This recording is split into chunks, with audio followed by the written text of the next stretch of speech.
Back in 2020, I made my first ever business investment after building my in-person and online coaching business to over 6 figures. It was £3,000 upfront for 6 months, and 6 weeks later, I'd left because I was sold one thing and given another. I would have categorised myself at this stage as a big fish in a small pond. Everything I was being taught I'd already learned on my own, so I went looking for a place where I felt like I was closer to the bottom. 2 days later, I dropped another 6k on a business mentoring program for 3 months and paid upwards of another 3k over the next 3 months after that. I grew rapidly, so much so that they offered me a job on the team to mentor other coaches one-to-one, which is a role I then took on for the next 4 years. Since then, I've made an additional 24k of investment into business coaches, which totals 36k over the past 5 years. From these investments and all of my further education on specific topics and skills, I've made millions, easily more than a 1000% return. And I credit that to how I learn and how I apply myself. From all of these business investments, I've probably only asked about 20 questions max. I've always said that I'll be the best learner in any room. And if you give me something, I'll ask myself how I can apply it to how I want to run and grow my business, how I want to market myself, and how I want to be seen by others, and I'll create at a volume that others simply can't keep up with. Because money loves speed, and the more that you create, the more data you have for what works and what doesn't. Not only that, but you're visible and consistent. Things that people don't quite realise the power of. The more you consistently apply yourself, the better all of these skills get. That's why in this video, which is part 2 of 2, I'm going to be showing you exactly how to get clients from what I spoke about in part 1, which was on the core 4. If you haven't watched it, then I'd recommend that you go back and watch it to get the goods. I'll link it somewhere up here. I'm a big believer that from whatever free piece of content you consume, whether that's a YouTube video like this one, a podcast, a webinar, then you should be able to use the information to get an ROI on the very thing that you're consuming the content for. More information is absolutely pointless if you're not applying what you already have. It separates the great business owners from those that feel like they just have a hobby rather than running a business. So let's get into part 2. So let's briefly just talk over what we spoke about last time, just to rejig your memory a little bit. So the core 4 is basically the core 4 ways in which you can get clients. You've got cold outreach, warm outreach, content, and paid.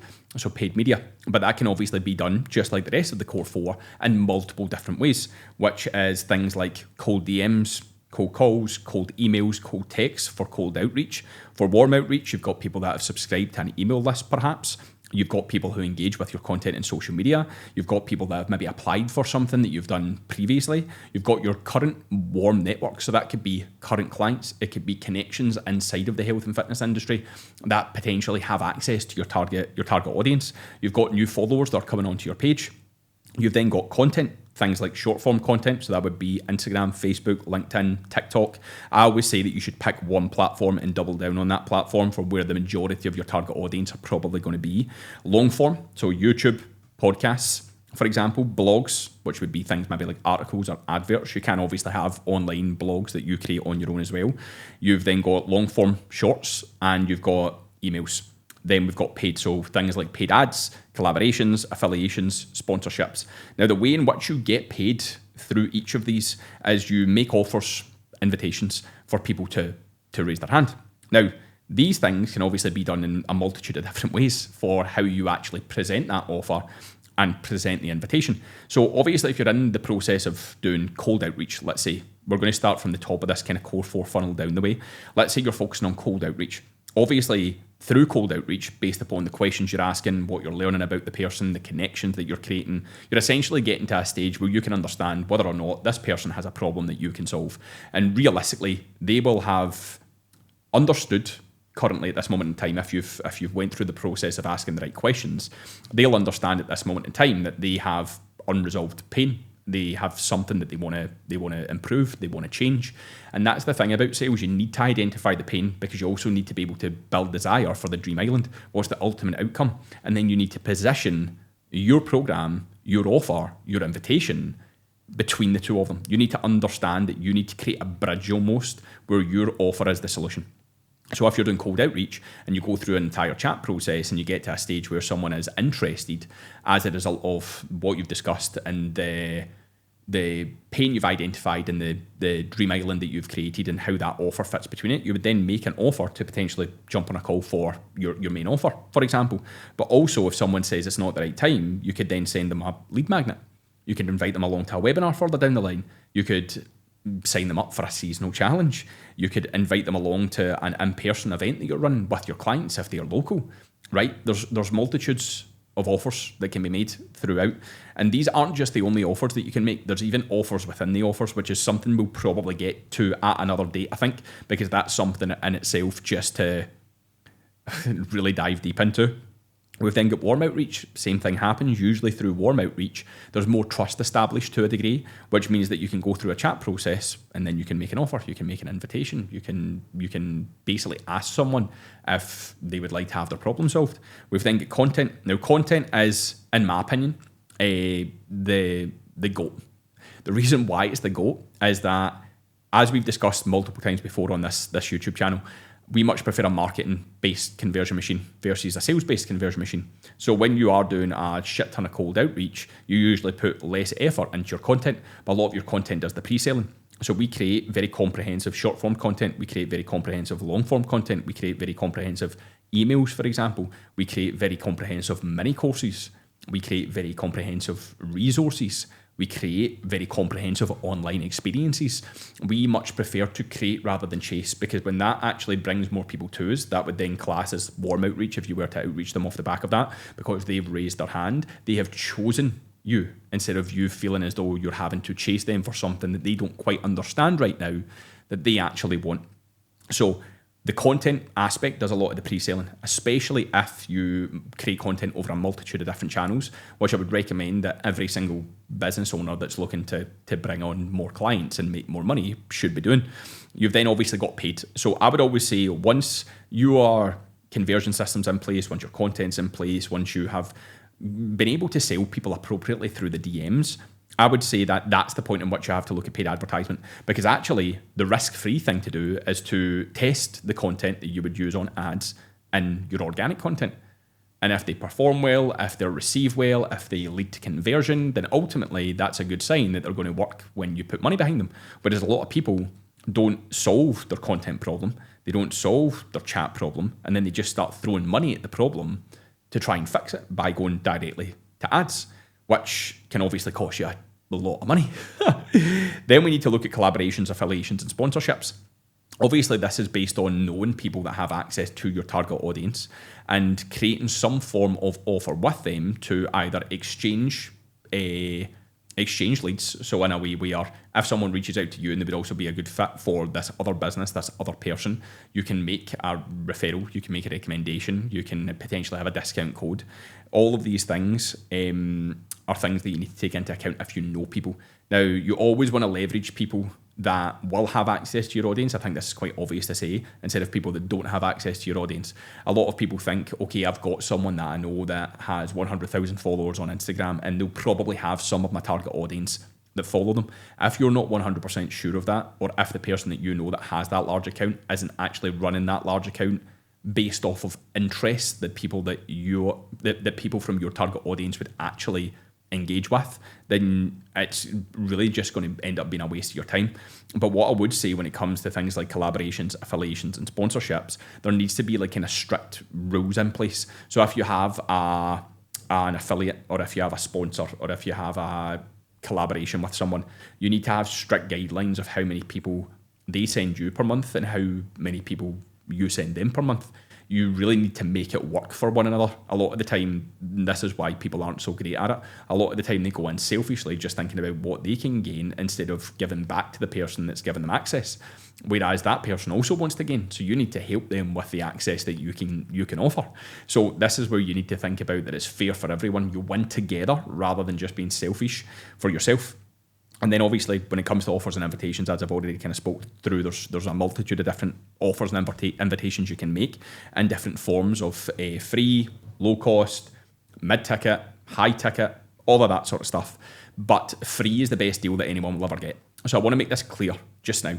If your goal is to increase the amount of volume of leads that you have, so you want a high number of leads to be able to speak to in the DMs, to be able to make offers to, and so on and so forth, you need to make things free.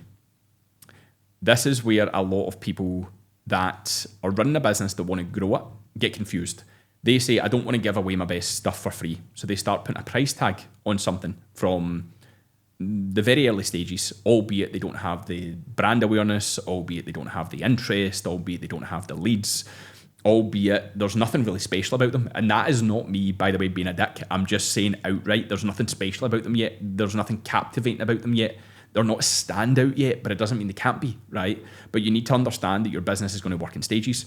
So if your goal is to bring more people into your world and generate more leads, free is the best deal that anyone is ever going to get. It's as simple as that. So you want to make sure that the majority of things that you do to begin with are free. It also allows you to test the efficacy of it. Because if you create a number of different things, a multitude of different things, and you put it out into the world, there's less of an expectation of how much it will sting or hurt if it doesn't work and there's a price tag attached to it. If it's free, you can quite simply say, okay, people just haven't raised their hand for it. That's cool. Probably just isn't something that people want. And that's the creative process that you have to go through, because when you create in higher volume, especially free volume, it allows you to test what people are more likely to actually raise their hand for. Whereas if you start adding price tags to things, a lot of the time, the minute you add a price tag, there's going to be a reduced volume of people that want to raise their hand. Although there is usually a greater intention that people will then buy off the back of transacting with you. We've obviously talked about this before as a behind the curtains offer. If someone's already transacted with you, they are 20 times more likely to reinvest in you. So even if it is something extremely cheap, right, affordable, let's say for them, let's say it's $9.99 or it's $19.99 or it's $49.99, but it does solve a problem, because the thing, remember, it does have to be good. The minute that you add a price tag to that, you're not going to get as many leads, but the leads you do get will have higher buying intent. But again, we need to follow the data. Even though, and I think this is where people work in absolutes all the time, even though it does increase buying intent by 20 times, you will find as well that people don't always transact straight after with you for the higher ticket thing, or the more expensive thing that you offer, or the main core offer that you have. Sometimes it could take them 3 months to still get to that stage where they're going to buy your main thing. So I think it's important that if you want more opportunities to make offers, then free is the best deal people will get, because it will increase lead volume to then make more offers too. And if you do generate a lot of leads, then your opportunity cost is pretty much zero, bar the time and the effort that you've put in from your standpoint. But the opportunity cost for the amount of leads that you've actually created and brought into your world is pretty significant, because if you do loads of free stuff and over the course of the year you bring 500 leads into the business, it's not only the leads that you've brought into the business, it's also the data that you're able to collect for every 500 leads that you brought in through these specific channels. How many people have bought in the first week? How many people have bought in the first month? How many people have bought in the first 3 months? How many people ended up having to wait and buy over the course of the 12 months entirely? It gives you data, because then you can say, okay, from the first 12 months where I've been gathering this data, I've seen that X amount of people signed up on the day, right? So X amount of people showed interest on the day when I released this thing. From all of the things that I created as well, here are the things that brought in most leads to the least amount of leads. And here are the amount of times that I put it out to the public. So let's say you use your top thing once and that generated the most leads, but you use the thing that generated the least leads 10 times, and it's still the thing that generated the least leads. Ultimately, you then want to scrap that from your marketing channels moving forward. You always keep it though behind the scenes personally, to use it in private, because you could come up against any kind of scenario or situation where that free piece of value will actually help someone. So this is how you start to look at the data. You then go, okay, the thing that worked best is the thing that I only put out there once, but it generated the most amount of leads. How can I recreate that in different ways over and over and over again, with very similar marketing production and very similar messaging, with different angles, to get people to continue to raise their hands? And you could do that for the top 5, let's say, while you then start creating more of the same. This is where marketing becomes simplified, because you start to talk about the same things over and over and over and over again, but just in different ways. That is marketing. The more complex your marketing becomes by talking about a multitude of different things, the more confusing it becomes for your audience. So you want to be thinking, okay, this amount of people signed up on the first week, this amount of people signed up in the first month, this amount of people signed up in the first 90 days, this amount of people then signed up between 90 days and 6 months, And then from 6 to 12 months, the remaining. So let's say you get to the end of the year and you generated 500 leads across the course of the year and you converted 50 of them. You can then say moving forward, okay, let's look at, again, who signed up from where they came from. So if the main thing that generated the most leads brought you the most amount of clients as well, let's say it was that offer that made 25 clients come on board, so 50% of the overall total of what you brought on throughout the entire year, then you can say, okay, that's the thing we really need to double down on. That's the thing we really need to create more of. That's the thing that we need to really take from a different angle. This is the thing we need to use more of, especially if we've only marketed it once. This is how you start to use data to your advantage, but you only have 12 months worth of data. 12 months worth of data isn't, albeit, the base to go off of. It's something to go off of course it is, but year number 2, year number 3, year number 4, it really starts to paint a clear picture for you of what works and what doesn't, especially because you've had those additional years to recreate more of what seemed to be working in year 1. And if that idea has been validated or it's changed, you've got more data to go off of to best inform you. This is business over the back. This is how simple business is. It's been able to look at the vast pool of data and information that you have, look at the analytics, look at the reports, and be able to identify how to make life easier for yourself by choosing the thing that's actually going to work versus that of which isn't.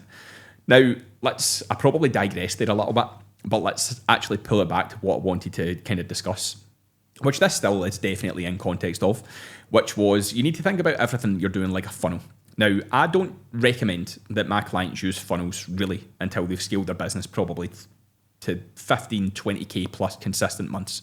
The reason being is I think that a lot of funnels just end up in a big pile of dead leads. I think proximity is important, and proximity is basically keeping people on the social media channel they're on or the channel they're speaking to you on, so that you can basically keep the conversation alive rather than redirecting them somewhere else to do something that you could do with them in the DMs. For example, if that's obviously the channel that we're talking about here, let's say it's Instagram DMs. So I believe that you need to think very much like how a funnel works. You need to think about whatever channel you primarily use to gain clients as a funnel. So let's say we've got something like the social media funnel. This is how we would kind of mold the core 4 together, so to speak, and leverage the ways in which we would get clients through the core 4 to basically sell more of our coaching. So the social media funnel, we would use a growth and authority-based content alongside personal-based content because people need to relate to you. But just before I get into this as well, I think it's important to understand terminology. So you'll hear things like top of funnel, middle of funnel, bottom of funnel. Growth, authority, and personal content kind of works the same way. So you'll find the top of funnel is speaking directly to people that kind of like problem-unaware, problem-aware section. People in the middle of the funnel are people who you speak to at solution aware and product aware. And then you've got people obviously at most aware who are the equivalent of bottom of the funnel. So you want to be thinking top of funnel, right? More people that you're speaking to. Bottom of funnel, less people you're speaking to. Top of funnel, less people ready to buy from you. Bottom of funnel, more people waiting to buy from you or willing to buy from you because you've done the work to get them there.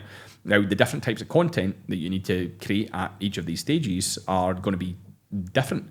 So obviously, like top of funnel, for example, when you're speaking to a wider range of people are problem aware, for example, you do have to be identifying pain to them at that point. I'm not saying you have to press in pain, I'm saying you have to identify pain, because people at that point, problem aware, are just becoming aware of their problem and they're not quite sure of what the solution is yet, if it's worth changing it, and so on and so forth. So you need to be telling people and speaking to people like, do you feel this way? Is this what you're experiencing? Is this how you're feeling?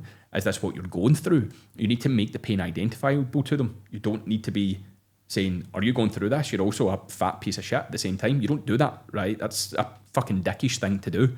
But you need to consider how important it is to identify the pain for people to go, oh, okay, this is what I'm experiencing. Yes, I do feel that way. This is why, for example. This is actually solutions of how I can start to move forward. Then we've got, obviously, your kind of solution and product-aware based content. This is where we need to be changing how people think. Now, value-based content is usually seen as educational-based content. It can be that, so tutorials, how-tos, and so on and so forth. But a lot of your value-based content is going to come through storytelling.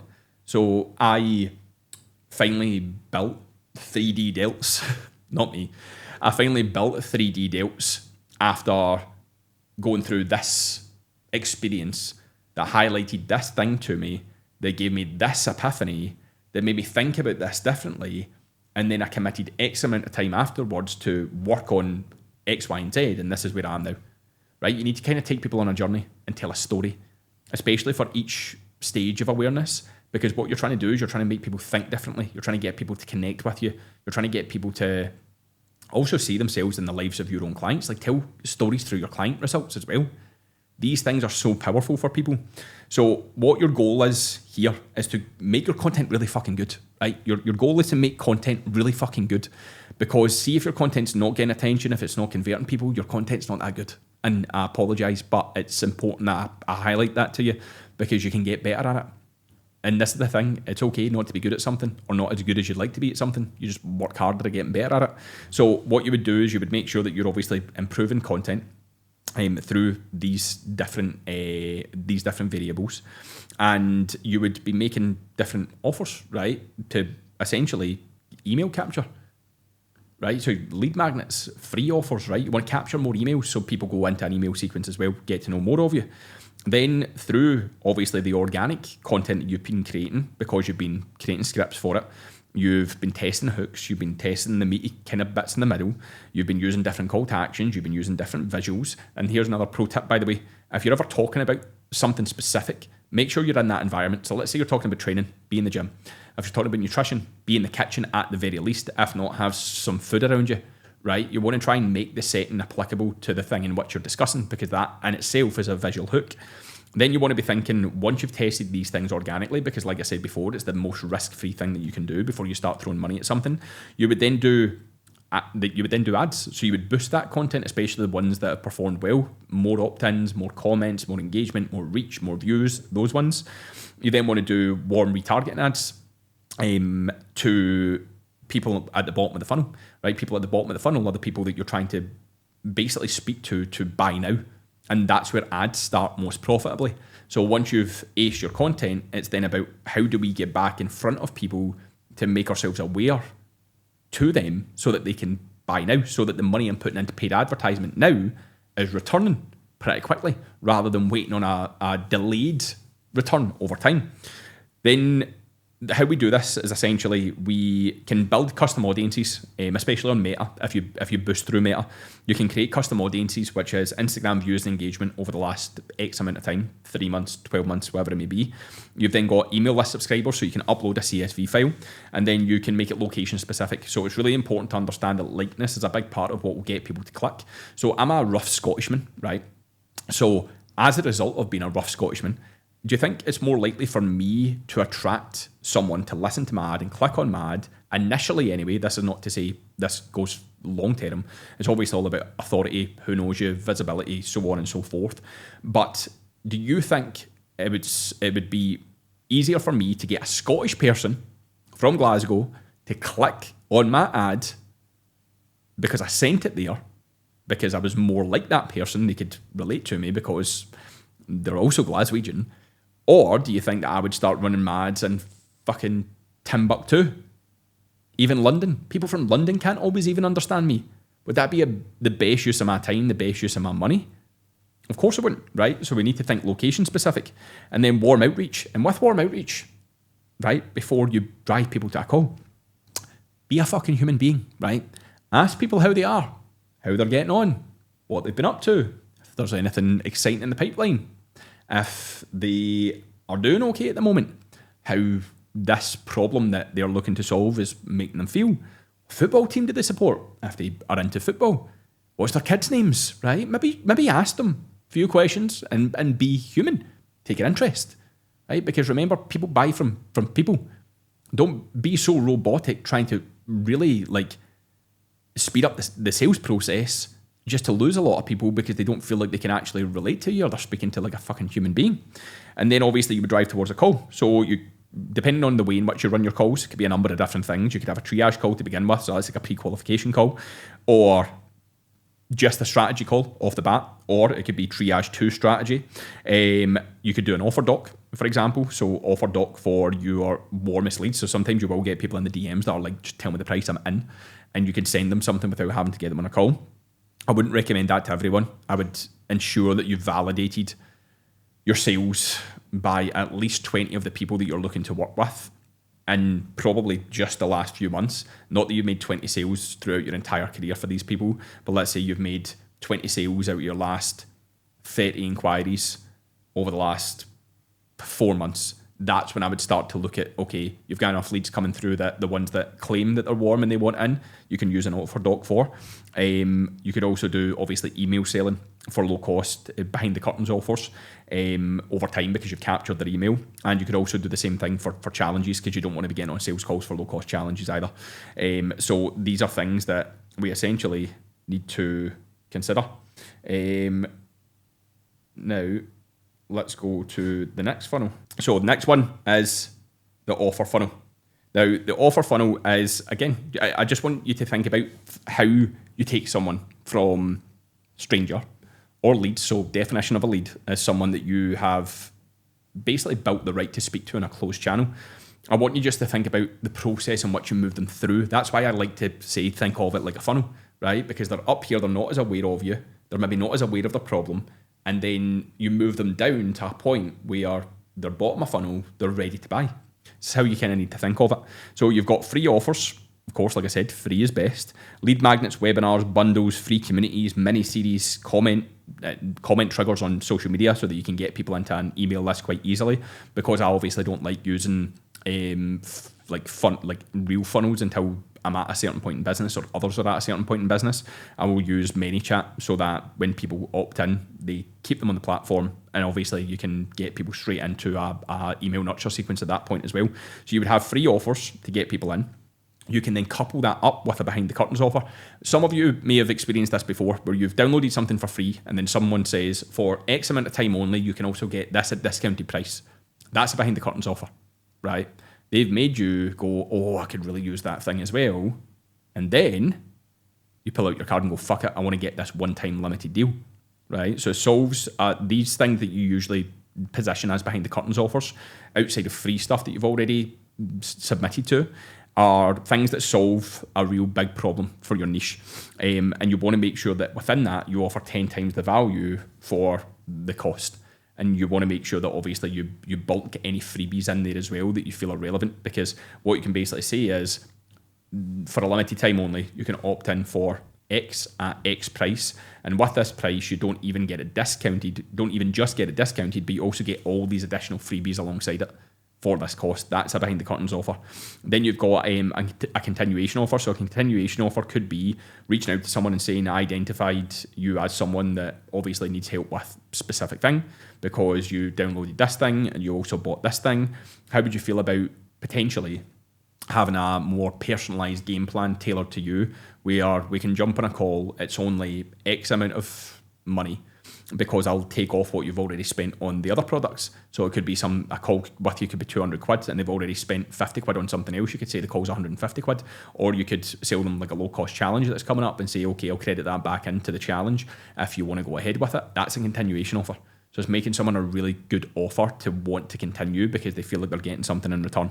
And then you want to have obviously your core offer, but you're moving people towards your core offer. Can you see here like what I was saying about the trust transaction stuff, and when people have transacted with you, they feel like they trust you more.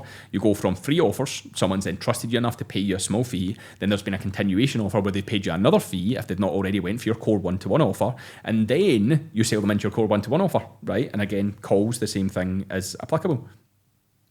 Then we've got the content funnel, right? So content funnel, for example, again, is growth, authority, and personal content. I always say this is ratio specific because it depends what you're trying to achieve. So if you want more growth in social media, you'll do more growth-based content, but it's only going to be speaking to a lower portion of your audience, or like a larger portion of your audience that have a lower buying intent, because obviously it's that kind of like top of funnel problem aware type person.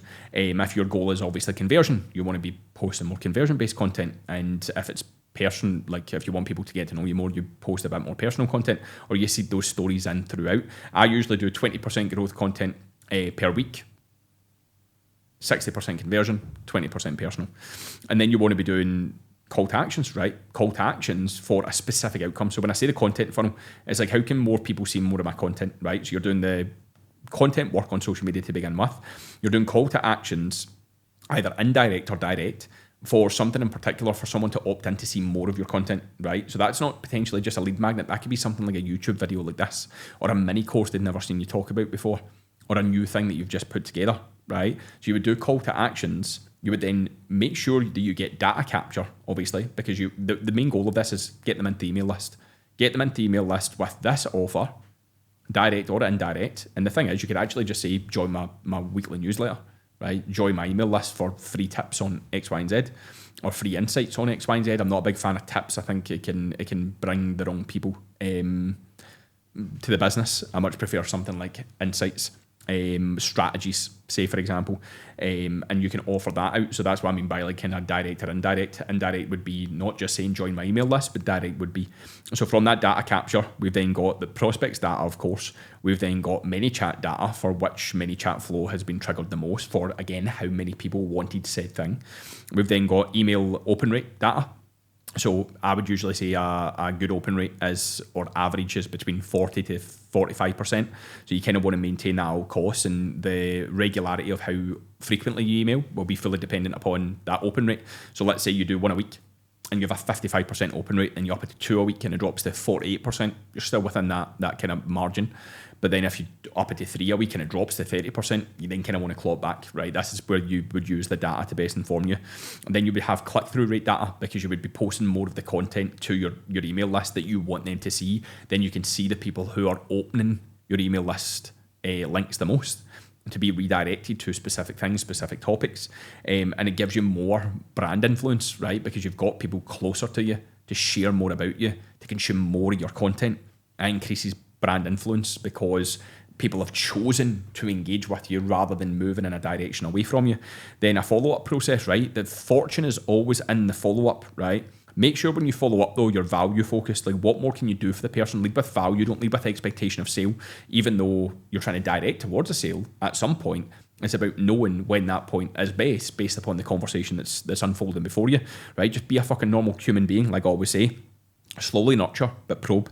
I like to call this identify the stress. So you lead with curiosity. So the more much you lead with curiosity, the more you're going to be able to identify the stress that people are going through that is ultimately manifesting in the problems that they have. So if, for example, someone is a stay-at-home mum of 3 and they are out of shape, they're not training as much, they used to train, they used to be in shape, you can start to just be curious more about their life. Like, how do you ever get time for yourself? I don't. Well, imagine that. You probably wouldn't get a lot of time with 3 kids. But then if you probe further, like, I know your husband works away. I know you don't work. Do you ever have anyone like look after the kids for you? Yeah, I do. A couple of times a week, my mum takes them. Okay, well, there's a great opportunity for the gym, right? Did you know that we help our clients get in shape and achieve these goals by only training 2 hours per week? Right? It's actually quite simple when you think about it. And then again, your calls would come from there. Then you want to think about something like the referral system, for example. The referral system, again, would be internal or external. So we've got affiliate sponsorships, collaborations, as I spoke about before, and current clients. So a really cool thing that I used to do for clients was a leaderboard process for referrals. So everyone would basically get a referral fee if obviously they sent their clients to us, or their friends to us to become clients. They would get a referral fee or something as a referral. Some people would opt for restaurant vouchers. Some people would sometimes opt for an overnight stay with their partner somewhere, so on and so forth. But what we also done is we've done a leaderboard so that over time, like let's say we looked at this over the course of a year, when someone over the course of a year was, upon reflection, sending us 10 clients, it then meant that we could reward the person that had sent the most people. Now that also incentivizes people. So it's like, okay, so I'm going to get something for giving you the contact details of my friend and them coming on board. So you're going to give me something. Plus, I'm also going to be added to a leaderboard, and the winner of that leaderboard for the amount of referrals per year also gets a grand prize. How many incentivized clients do you think that's going to just pump up, right? I'll tell you, a lot. Because we gave away like a £2,000 prize at the grand prize, and out with referral fees. I think we ended one of those years with this kind of referral system in place. I think we ended that year based upon what we brought in. Let's say cash collected from new clients, referrals was like 60k. I think profit was still above like 50k. if I can remember right. So such a good funnel to put into play. But again, you need to understand with affiliate sponsorships and collaborations whether or not that's the right person for you, and you need to understand what they want from you and what you want from them. It could even be that you train someone for free that has access to your audience to get more access to their audience and to give them something they want without them having to pay for it, right? There's so many different ways in which you can do things here. But even the leaderboard as well, what we used to do as a referral fee, so like per client, not the grand prize over the course of the year, we used to give people the option if they wanted to donate to charity, because we're quite charitable people. So if that was something that they felt they didn't need the fee and they wanted to help other people, then we would go down that route as well.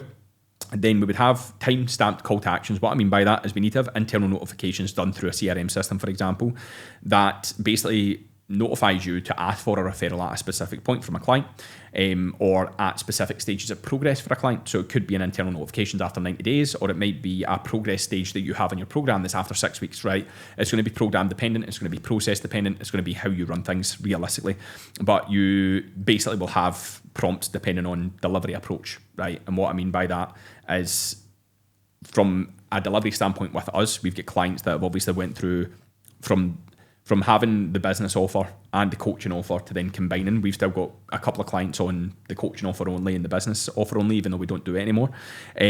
But we recommend everyone. So through our coaching process, we basically teach people to create stages to their program, which are really good intervals to be able to then ask for referrals as well. And people know exactly what they should be progressing on during those stages.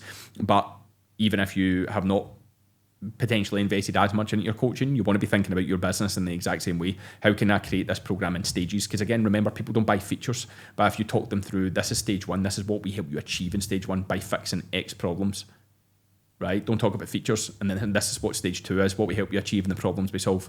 That's what you want to be thinking about. But obviously ours is just rooted a lot more in behaviour change, shifting beliefs, and so on and so forth. Then, like I said, incentivize, right? So direct referral incentive, make it attractive, and bundle the incentive as well, the incentive as well, into something like a leaderboard. And make the rewards good so that people refer more people to your service, right?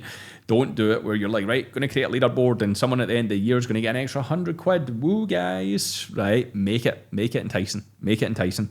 And then obviously when we look at LTV, we repeat with new and current clients, right? So incentives plus rewards equals retention, because more people end up staying for longer because they know that they're going to get more by sending more people. And some people that maybe thought, okay, I'm only going to stay for 6 months, end up staying for 2 years because they were incentivized to send more people to them. But let them overcome that kind of like mental thing of I'm only going to be here for 6 months. And then they gave them better results. And on those results, you can market them because they've been through multiple different stages with you. And you can also think about when someone refers someone to you, when you're on a call, say to them, do you have anyone else that you know that would like to sign up? And then if they say yes, they jump on a sales call. Then you say to the next person as well. You do it over and over and over again. Just get good at asking. We say in Scotland, shy wains get fuck all, because they do. If you don't ask, you don't get. So get good at asking. But these are just a few ways in which I want you to think about operating your business like a funnel through the current systems you already have in place. You will all have clients. You'll all have a CRM system, I hope. You'll all have a social media channel where you get clients from. So let's use it to our advantage and think about, how do I take someone from the top of the funnel to the bottom of the funnel? It's as simple as that. But obviously this aligns to paid advertising in general as well, because when you start doing paid ads, you will start doing more awareness-based ads at some point, because remember, like I said, people at the bottom of the funnel are going to be most aware, right? And that's why we would maybe do warm retargeting ads. But when you want to then get more people to know who you are and more people into your world, you would then start running awareness-based ads, and obviously middle of funnel based ads as well. So when you start thinking about this from that terminology, and you're not running ads yet, say for example, it's easier to understand at the point in which you start running ads too, because business education is important. It's important to know how your business is operating. It's important to know the terminology. It's important not to be confused. It's important to know why what you're doing on social media is similar to that and what you're doing through ads. Or if you have to create any specific ad sets versus just boosting content, you then know exactly where you should be aiming based upon the goal. Like, is the goal more clients right now? Is the goal more awareness right now? What's the goal? Because when you can start to think about it from that terminology, like top of funnel, middle of funnel, bottom of funnel, and you can start to think of everything that you do in that way, from how you take someone from a point of only kind of being aware of their problem all the way to paying client, then that allows you to structure your process a little bit more to think, what's the next step for them? What is the next step here? What's the next step in the funnel? Right? And it's as simple as that. Right, team, that was a banger. These are just some ways to think about how to get clients on social media so that you can explore which one feels best for you. These can be simplified and dumbed down into multiple more ways. But like I said at the beginning, it's all about your application. Nobody can do it for you, and you need to be accountable to yourself to apply this stuff, because at the end of the day, it's your business. Nobody should want this to succeed more than you do. If you're someone that's ambitious, a go-getter, someone that can take information and rinse the living fucking hell out of it to achieve the results that you want, like my client Sarah, who went from 47 to 105 clients in 8 weeks, or my client Jack, who generated 45k in new revenue in 4.5 months, or my client Aidan, who's been hitting record months and has hit an all-time record MRR. We can help you get to that next level in a simplified manner. All you have to do is hit the link in the description below and DM me 67 on Instagram. Right, that was class. Make sure you drop this a like and subscribe. I'll see you in the next one.